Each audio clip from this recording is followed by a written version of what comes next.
Namaste. As a part of our series on psychoanalysis and art, today we shall discuss the topic Art is Masturbation. This is a very strange sounding topic, but as we discuss it, its meaning and purpose will get revealed. For this, we have with us our psychoanalysis consultant, Mr. Himanshu Vaidya. Namaste, Himanshu. Namaste. Uh, now, Himanshu ji, can we start with this very strange sounding title itself? The title is provocative.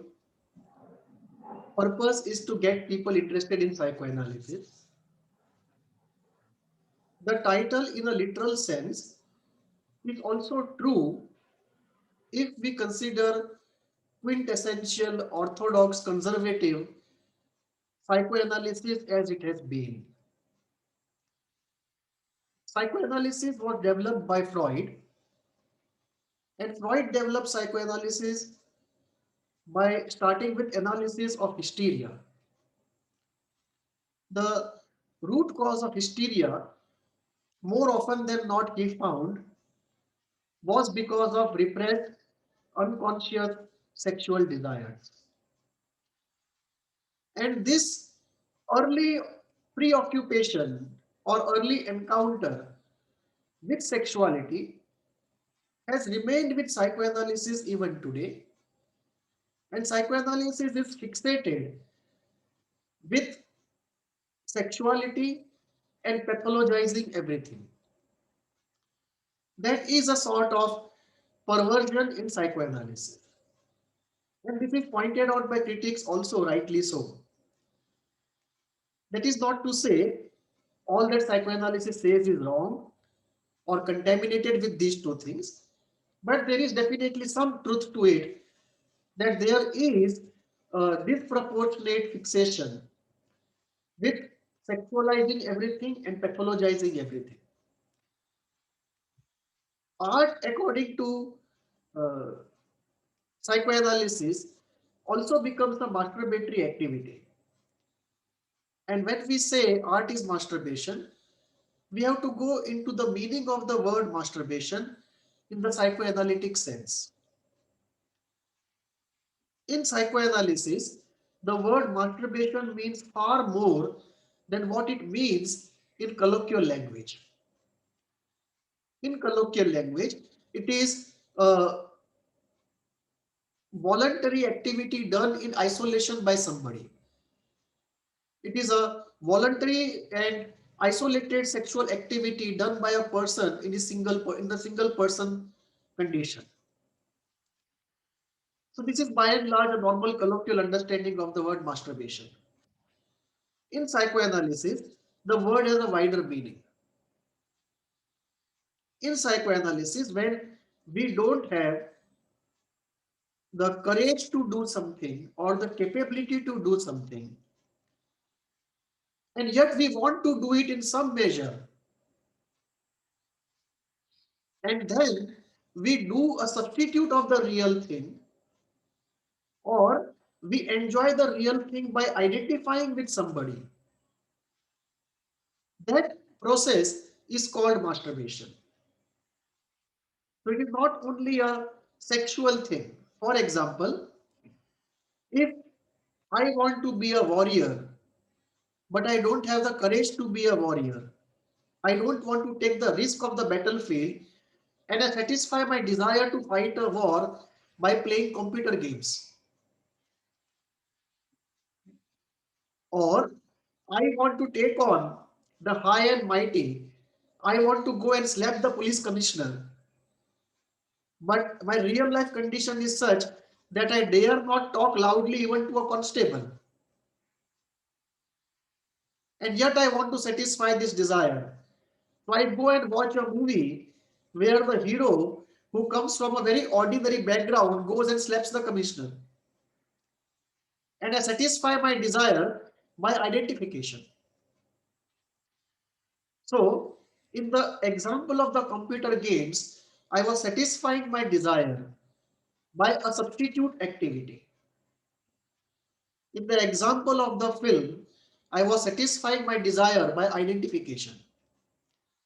Both these activities where I dare not do the real activities, I dare not practice my real desire because of lack of courage or lack of capability. I go into substitutes or vicarious satisfaction. This is, in psychoanalytic terms, a masturbatory activity. And therefore, the word masturbation has a much wider meaning that you satisfy a desire either by substitution or by identification because you don't have the courage or capability to satisfy the desire directly. You are not capable in some way or the other or inhibited in some way or the other to face what is there directly raw in front of you and live it out. So to be able to face something raw as it is, accept it and live it out, when that is not possible, two things can be done. One, you just move away from it, which we would say avoidance. But if you cannot avoid it because it is too strong, be it a desire or fear, if it is too strong, then you don't have the choice not to engage with it, so you half engage with it. And that half engagement can be by substitution or identification. And that is what is in psychoanalytic terms masturbation. Art is one such process that when we have very strong emotions and we are not able to deal with them directly because they are too strong, and can be positive emotions or negative emotions both, then our defenses operate upon those emotions. One of the defenses that operates is the defense of sublimation. And one of the outcomes of sublimation is art. So sublimation can, for example, if I am very anxious, a sublimated response can be, I take interest in science and I work very hard. I become a workaholic and I do many scientific inventions. I might end up with a Nobel Prize. But at the level of unconscious, it is still a running away from the core anxiety, which I am channelizing in something very purposeful. It's very productive. The pathology has an aspect of productivity to it. It is contributing immensely to human civilization's growth. It's contributing immensely to the quality of life of thousands of people, but still, at a personal level, it is still running away from facing something directly by using a defense of sublimation. So, the raw emotions which are inside can be operated upon by a variety of defenses. One defense can be sublimation, and the end product of sublimation can be anything. If the end product becomes creative, we call it art. And therefore, art is a product which comes out of us when the raw core emotions, which we don't want to directly experience fully and cathart out, are sublimated into a direction. And if we have the faculty of creativity and a flair for art, maybe a bit of training for art, that sublimation becomes very successful in terms of creating art. And in that sense, because we are not able to directly face the emotions or own them up, so we channelize them into creative artistic products. And often we may speak to an audience, we may express through our art what we cannot express directly to ourselves or our therapist. And therefore, art also becomes a form of catharsis. Art also becomes a form of wish fulfillment. And we are using a substitute or identification to deal with something which we cannot deal with directly. In that sense, the title is literally true in a very conventional orthodox psychoanalytic sense of the term.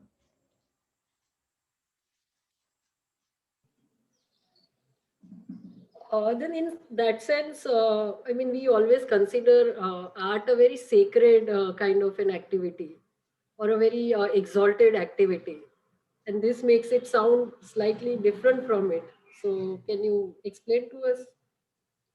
There is good science and there is bad science. Similarly, there is good art, there is bad art. There is a spiritual art and there is a profane art. So it would not be true to say all art is sacred, but definitely there is a part of art which is sacred.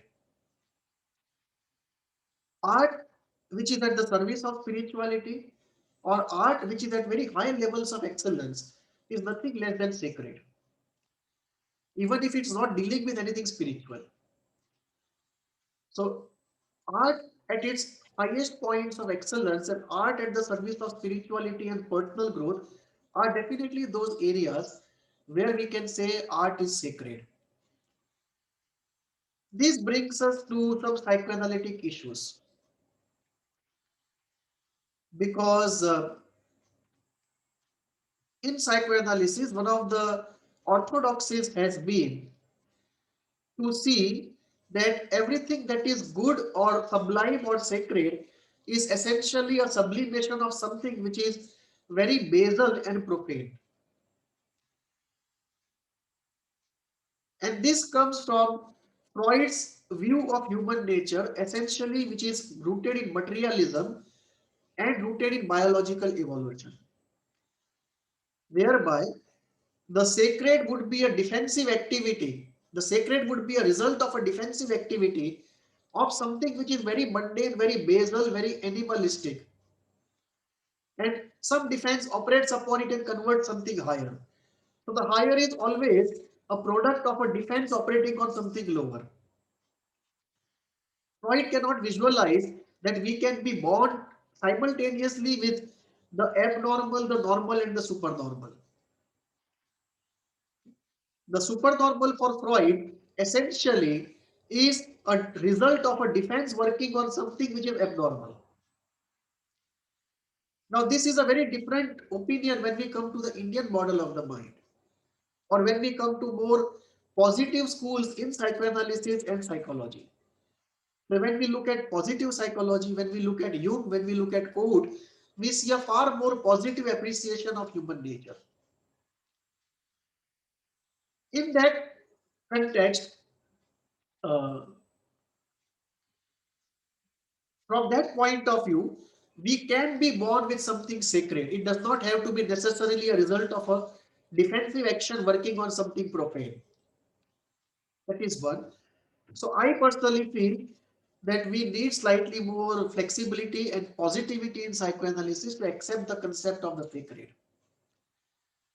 The second difficulty from a psychoanalytic point is this whole idea of negating the existence of any extreme quality, be it bad or good, and to say that all extremes are born out of the paranoid schizoid split, and the solution, and all of them are problems, and the solution is to always have be in the gray zone.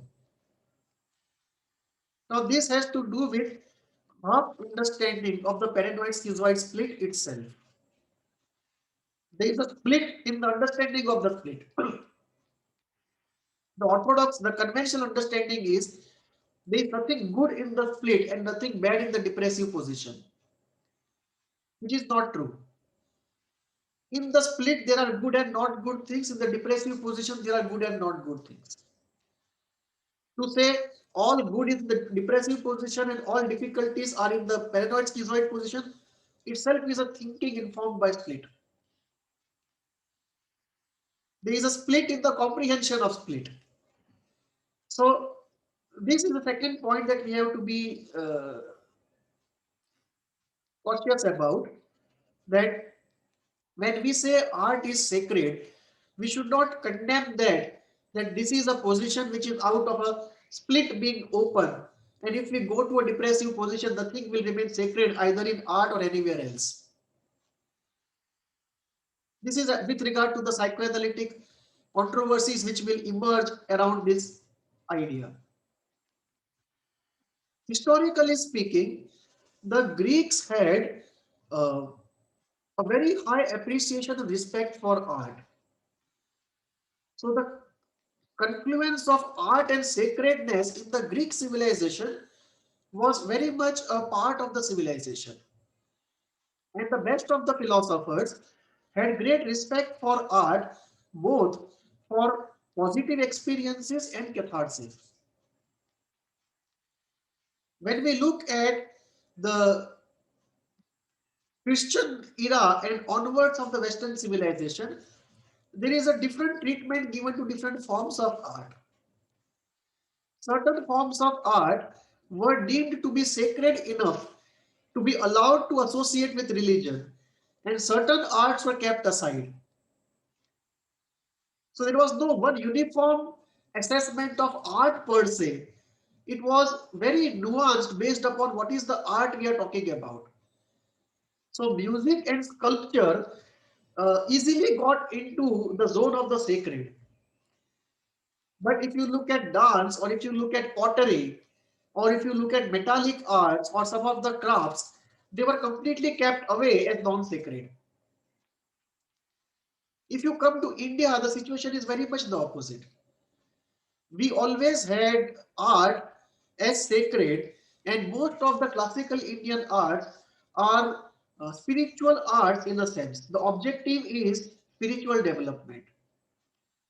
The objective is not only self-expression, entertainment, pleasure, or pursuit of excellence. The objective is to have real spiritual experiences, and therefore, the states of mind which they demand for even appreciation are very deep and advanced states of mind. So, whether it is classical music or Indian dance, for India, for the Hindu civilization, the art always was a part of the sacred.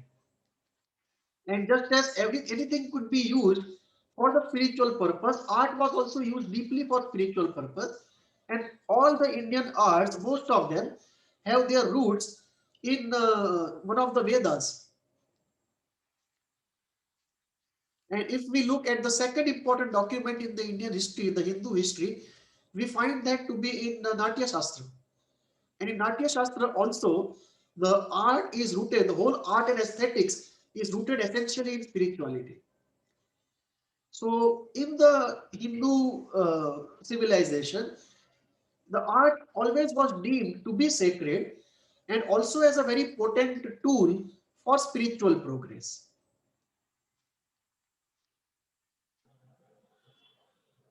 How does psychoanalysis view and explain art? It's very interesting to go into the psychoanalytic process of art generation uh, and even art consumption for that matter. Psychoanalysis would look at it in three different ways. One, art as a tool to enter the unconscious, because uh, psychoanalysis believes that the unconscious leaks out in five different ways: in pre association, in dreams, in hypnosis, in sleeps, and in art. So, art is one of those five elements where the unconscious leaks out. And therefore, to know what is there in the unconscious, art is a very potent tool.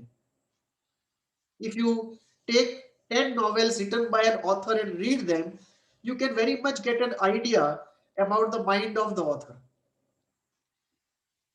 There is no way unconscious can hide itself from the art that it produces.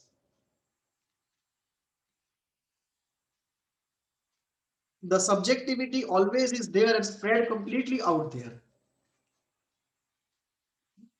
And there is no way you can separate the unconscious of the creator from the creation it creates.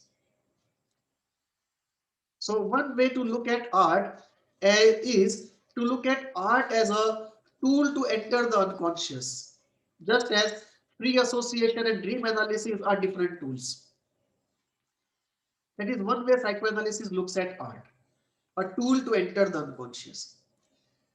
Second, creation of art is very interesting to psychoanalysis from a structural point of view and a process point of view. That how does art get created? Because till ego is very strong and ego is the voice of reason. Ego is at the service of environmental adaptation for survival. So if the ego is very strong and the rational faculty of the ego is very strong, art cannot develop. Because rational faculty immediately will criticize anything that is artistic as unreal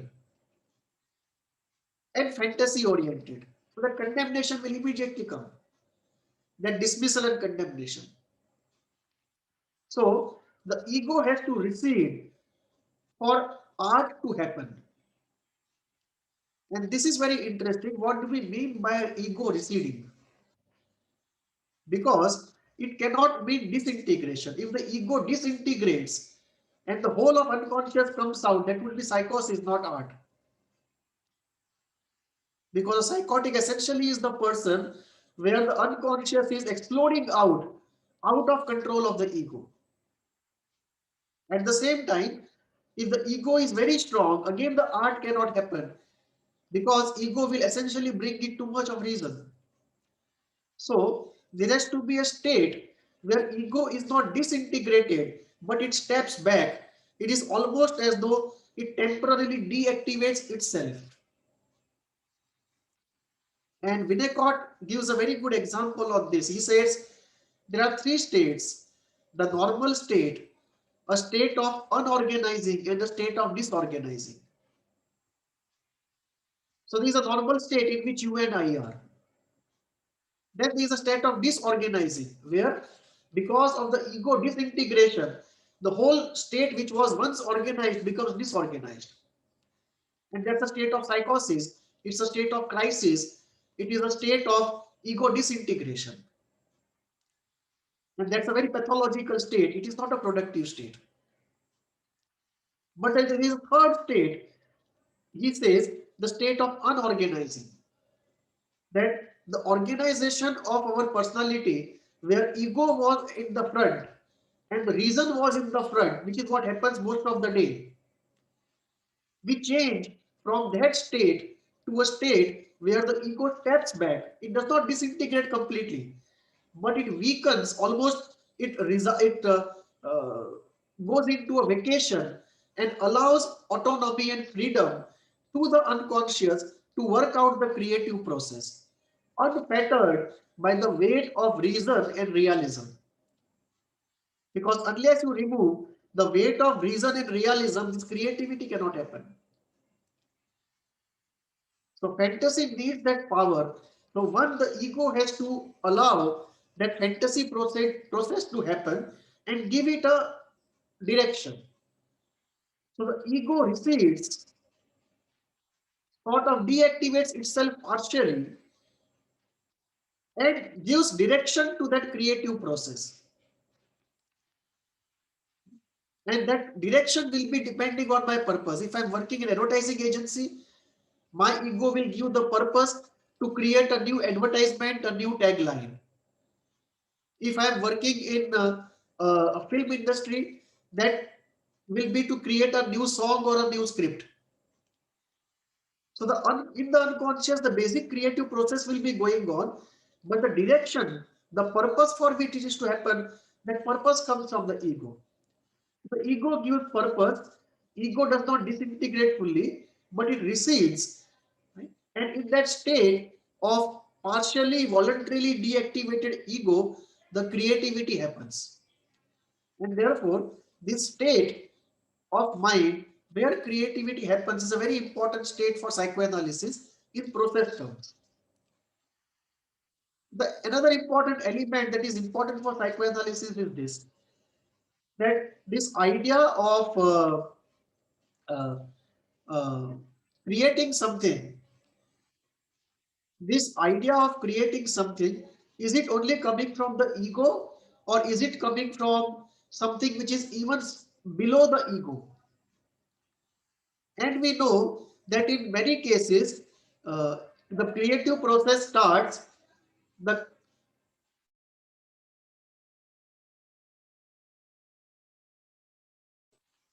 in many cases the creative process starts uh, by the ego wanting to start the creative process.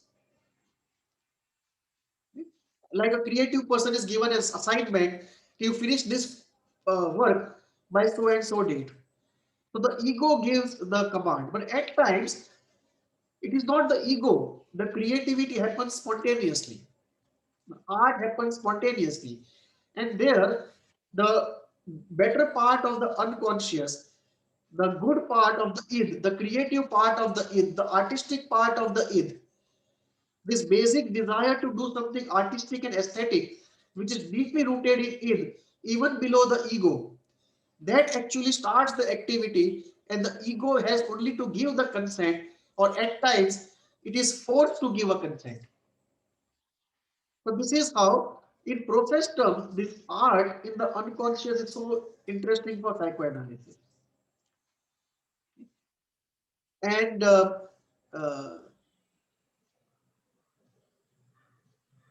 this is something which I think not many people have fully taken up, this uh, genesis of art. And the third part is how do you use it for healing, that unfortunately we have not used much in psychoanalysis. This is a very good explanation, psychoanalytical explanation of art. Then it leads me to our next question. How is art therapeutic? Or is art therapeutic?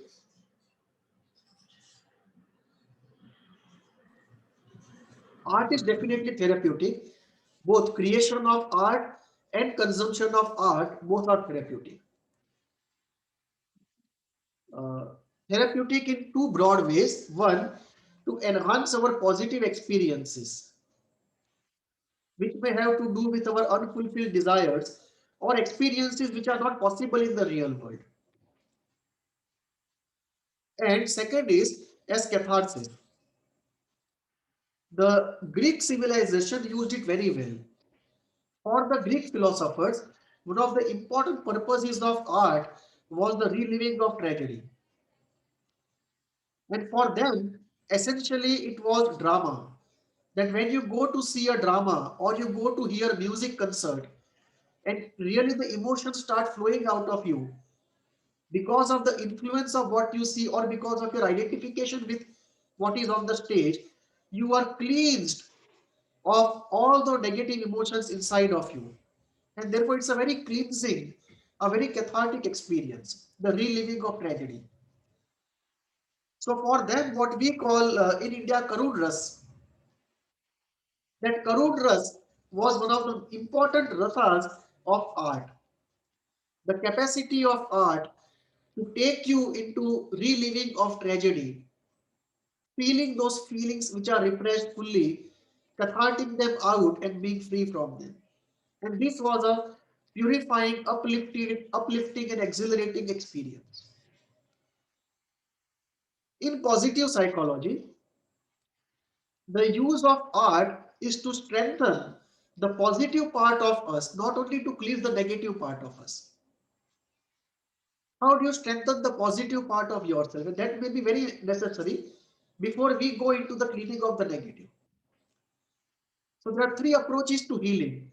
One approach is the tantric approach. Start with the negative and start working with the negative first, which is a very dangerous approach. Unfortunately, this is also the approach of psychoanalysis. The second approach is the top-down approach of those who start with Dhyan Yoga. And this is also the approach of positive psychology. That you start strengthening the positive parts of oneself and only after that open up the negative parts of oneself. The third approach is the central approach, which is centered on the heart chakra, essentially which is on the love part of it. That you open up the heart chakra and start with the process of love and then go up and then go down. When we look at this, art has been used in all the three approaches. And in Tantra, if you look at the whole use of psychodrama, there is a full use of art in Tantra in terms of psychodrama. It's called Avishkar. And it's a one person psychodrama where one person is acting, calling the spirit and acting it out, living it out, and others are just around him. like an audience. So the use of art for therapeutic purposes has been there for thousands of years. It is used by shamans, it is used by ancient Greeks, it is used by the Hindu civilization, it's used by Tantra, and all schools of all spiritual schools within Hinduism use it. In the modern day times, the whole area of art therapy has come up. So there is almost a specific subspecialty called art therapy, and positive psychology also uses art apart from psychodrama. Psychodrama, of course, is soaked in art. Unfortunately, psychoanalysis has not used enough of it. It can easily be used for doing self-work in artistic terms between two sessions. Unfortunately, we have not used it.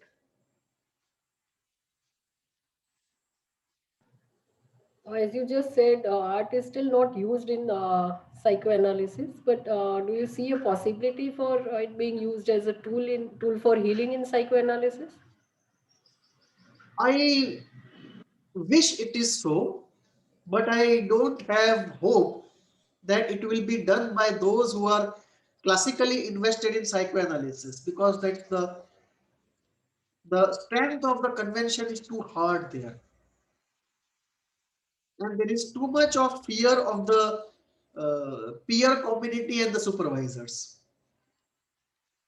So I don't see change being easy there, but those who are young in this profession and more eclectically oriented, I hope that they start using it as a good self work between two sessions, where you can ask somebody to go into art, either produce art or consume art, and get us the production or the response to consumption.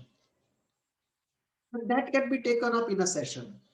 We may also have art therapy combined with psychoanalytic psychotherapy, where let us say so many people undergoing psychoanalysis with different people can come together, and one art therapist can give some kind of art therapy assignment to them, help them do it, and that can be then brought into session for analysis. It's also important to have a variety of preoccupations. One of the difficulties of psychological ill health is a restricted narrow life. We forget this thing, which is very important, that you can look at the human being at 5 levels: the biological, the energetic, the emotional, the intellectual and artistic, and spiritual.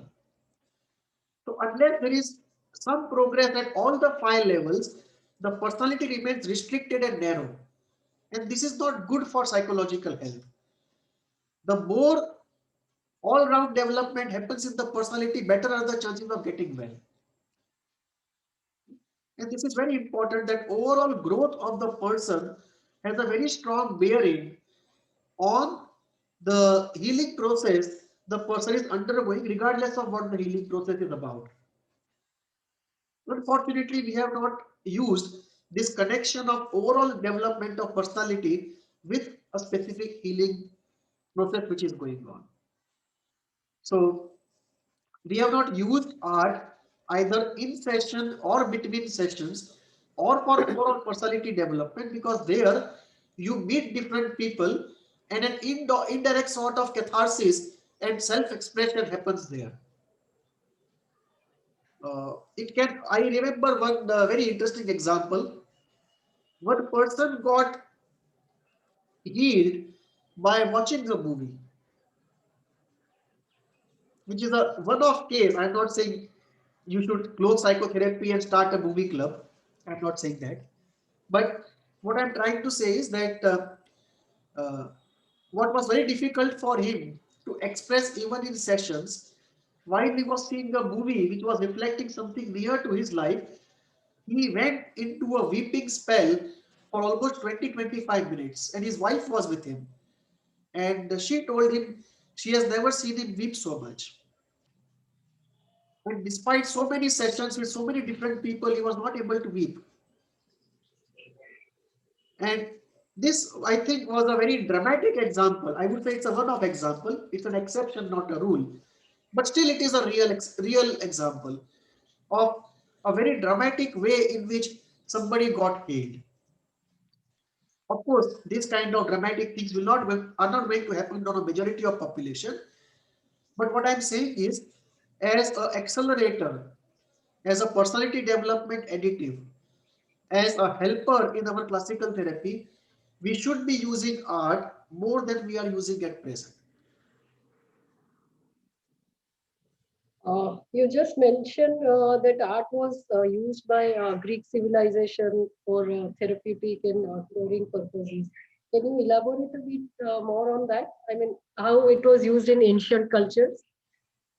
Yes, for the Greeks, one of the core elements of art was the living out of tragedy. And for them, essentially, it was music and drama. This in the Greek civilization gave rise to many plays which were tragic in nature. So there it was less of wish fulfillment, more a show of one's creative talents in a outlandish kind of way, but more of a karun rasa, more of tragedy evocation. If we look at India, there was a very balanced approach to art in that theory of rasas, the Navrasas. So the Indian artistic area was based upon the theory of Navrasas, the nine juices or the nine essential experiences of feelings that we have. So from that standpoint, all our response to art can be divided into nine groups.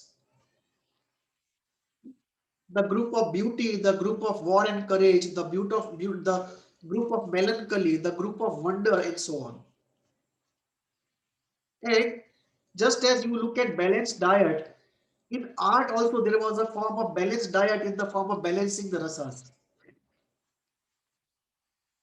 And this was used for enrichment of life, for experiences, also for healing and also for spirituality.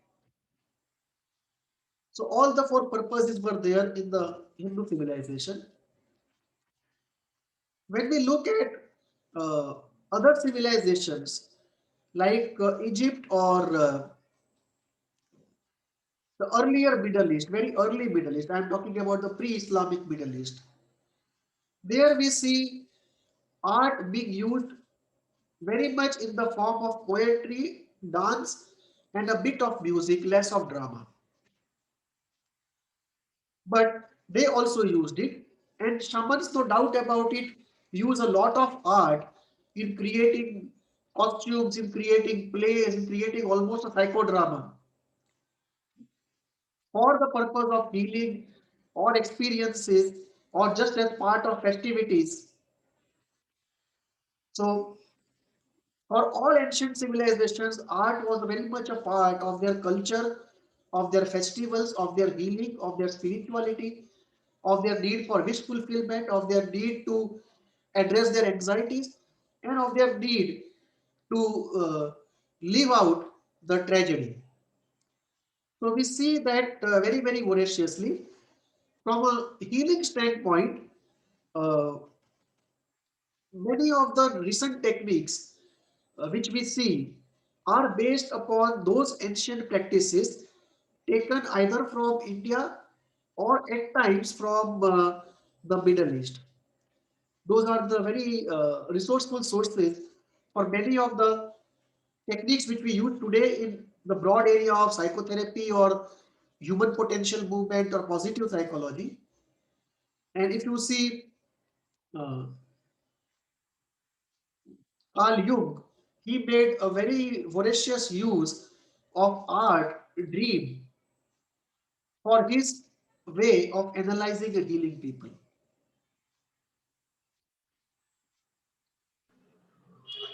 Uh, can art be made more purposeful from the standpoint of psychoanalysis and spirituality? Yes, It can be, uh, unfortunately, in recent times, both of them have kept away from art. Psychoanalysis has never been in touch with art in a great way except an intellectual interaction. It is like using psychoanalysis to explain art or to explain the artist. So what I call psychoanalysis in dialogue, as a part of that interdisciplinary thing, the School of Media Studies or School of Arts would have a course in psychoanalysis teaching how to critique, understand, or analyze a particular form of art or artist using psychoanalysis. But psychoanalysis has not used art as a potent tool for exploring mind or healing. Very few analysts would have ever told their patients, you draw something and come in the next session with that drawing. Or you write something and come, whatever you write, come with that next session and we'll discuss. Hardly anybody would have said that. So this has not been used by psychoanalysis. I wish it is used more. And it did not be within the domains strictly of psychoanalysis. You can also bring in art therapy between two sessions. It may be done independently by a person specializing in art therapy, but the outcome of that can be taken up in the sessions. Because it's one more added entry into the unconscious. Not only an entry, it also synthesizes a lot of things which are inside. It's also a form of catharsis. It's also a form of operating the alpha function of the beta elements to suck up into the narrative world what lies below the narrative world unprocessed. And that is the most dangerous part of the unconscious, the completely unprocessed information, which Beyond says is the storehouse of beta elements, and which I call the dark unconscious, which does not even come up in the dreams. It is so repressed. So it has that part of the unconscious which has not even come up in the dreams, so unconscious. So the art approach, the narrative therapy approach, can be used to marshal up, activate those parts, right, into our imagination. And it's definitely going to have some help on whatever we are doing in a conventional classical sense. I feel there is too much of fear of going off track from what is called the normal frame of psychoanalysis. The frame has almost become like a cage. Instead of being a facilitating frame, it has almost become like a cage. And it's a cage more for the therapist and less for the patient. That's the ironic part of it. I wish it becomes slightly more flexible and people start factoring in art in psychoanalysis. With regard to spirituality, the story is different. Spirituality once was very rich in engaging with art. Today it is not so. Quite unlike psychoanalysis. Psychoanalysis was never had any history of really engaging with art in a profuse way, but spirituality had. And that I think has to be resuscitated. The whole thing has to be resuscitated. Because Indian traditions, particularly the Hindu traditions, were very rich in using art for spirituality. But today, if you look at so many spiritual masters who are around India, very few of them actually use art. It has become more of a cognitive, emotional, and energy oriented enterprise. So some people work with energy in the form of Reiki and pranic healing or pranayama. Some people work more on thoughts, some people work more on emotions, but very few people use art as a tool. And I am aware of the dangers that we should not use art too much as a tool, otherwise it can easily become a distraction. That is true. But I think within proportions, it's a good tool to use. And that unfortunately has gone out of spirituality, and I wish it comes back. If you look at what you found also, the use of mandala, the use of paintings, the use of alchemical poetry, the use of alchemical uh, drawings, all of them were very good potent material to be discussed in the session. And I hope that as we get into enriching existing sciences, both psychoanalysis and spirituality, we will find enriching them with art will be more profitable.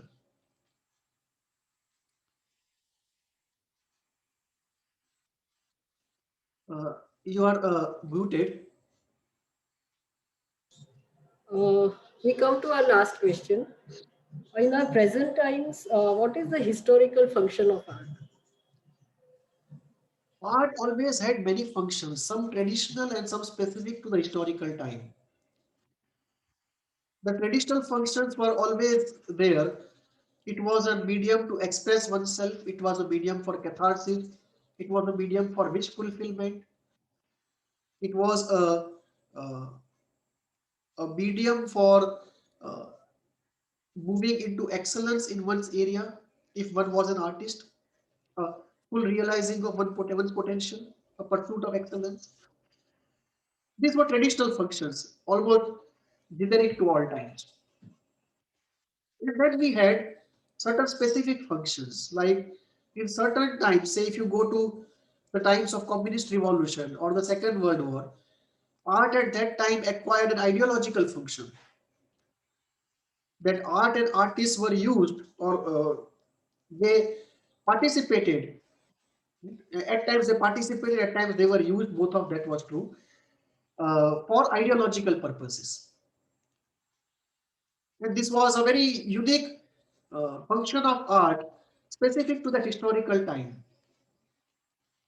Similarly, today, if you look at the historical times we are in, art can play a very uh, good role, a historical role, which it has not unfortunately played. I don't think artists even realize what historical times we are in and what role art can play. Two things come to my mind. One is the geopolitical role of art, because geopolitically, every 50 years, boundaries of the world, the map is redrawn. And we see that at present, there is a lot of flux, and we will see many maps redrawn in the next 20-25 years. And there is, unfortunately, fortunately and unfortunately, I should say, what Huntington called the clash of civilizations, that has not happened overtly and uh, completely, but we see traces of that at play. It has partially come true. And in that geopolitical situation where there is a closure of modernity, modernity is coming to an end, and we don't know which new ideology to use to reorganize the world. And the space in between is taken up by all sorts of things, including extremism. In such a situation, it is very necessary for uh, geopolitics. The geopolitical function of art would be to look at advancement of values of freedom and pluralism. And that is very, very important, because that is going to reshape the geopolitical order and the maps. And we might be going into a far bigger blocks of geopolitical entities like the European Union instead of smaller ones. So this process of amalgamation and redrawing of the maps calls upon many people to do many things to tune into this process, to make this process better. Art is one of those elements which has to play a role. So this is the historical function of art today for this particular geopolitical function. And second is the function related to the archetypal, I would say the evening of archetypes, that modernity was almost anti-archetype. And if we look at our own nature, we dream of things which are very archetypal in nature, knowing fully well these desires cannot be satisfied in the real world. And over a period of time, we have started giving up on those archetypal images. The archetypal image of a perfect guru, a perfect healer, a perfect husband, or a perfect warrior. We see more people now in gray, and that is very, very painful. And this calls for a lot of mourning in art. Unfortunately, the the tragedy related to we not being able to fulfill our archetypal desires or have archetypal objects as we want them in the real world, or archetypal situations as we want them in the real world. This has led to a lot of frustration and pain, and this art should have taken up, but this mourning of the tragedy of archetypes has not happened, and which is very necessary today, especially as the closure of modernity happens. Because my feeling is this mourning will lead not only to a catharsis and eventual good health, but also to a lot of clarity in creating the new order. So these are the two very important historical functions at present art possibly can play, but I don't think there is any realization among the artistic community on this very important aspects of the historical times into which we are living. I wish I could go and do something there, but it doesn't seem to be much of a chance. But this is something I hope somebody does it.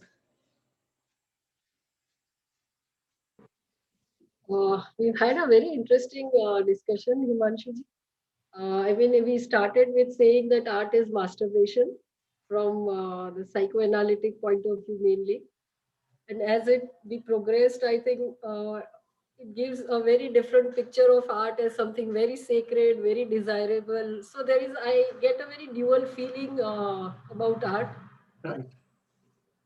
So it is sacred on one hand, as psychoanalysis say it's a substitute or whatever. Yeah, but So I have used the title as a yeah, seduction tool to seduce people into the okay. discussion. Oh, that's very interesting. Okay.